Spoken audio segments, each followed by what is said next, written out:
So we're going to look at how to add a border, and adding a border to any pre-quilted piece can be done on an exterior edge, and it can be narrow or it can be as wide as you need it to be. I often do this on a whole quilt because I can do the stitching I want on the middle, and then I add borders on the outside. It also gives a very nice back border because everything is centered. It's not wonky on the back.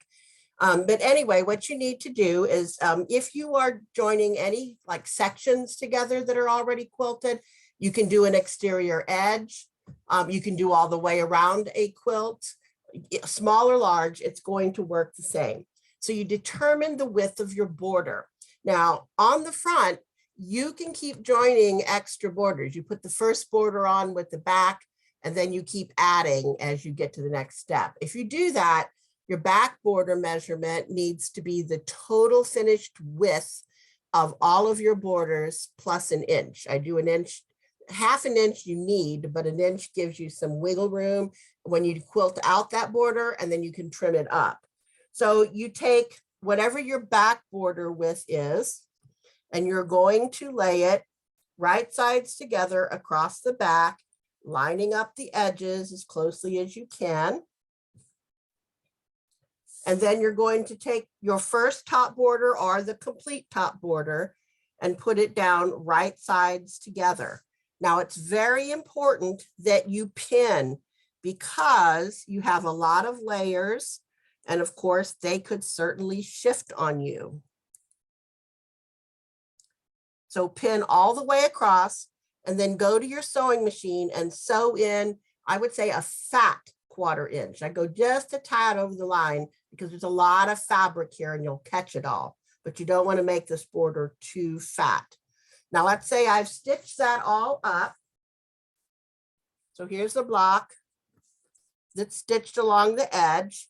You go to your ironing board and you iron the back out so it's nice and flat, and you iron the front out so it's nice and flat.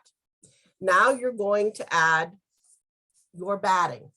Your batting can be cut a half an inch smaller than the front of your back of your finished piece. And you're basically going to lay it right between the borders, make sure it butts up very nicely against the seam. And if it's pressed out, then it's good. And then once again, you were going to pin it because it's just floating free in there. And before you go on to adding any more borders, you need to stitch this down.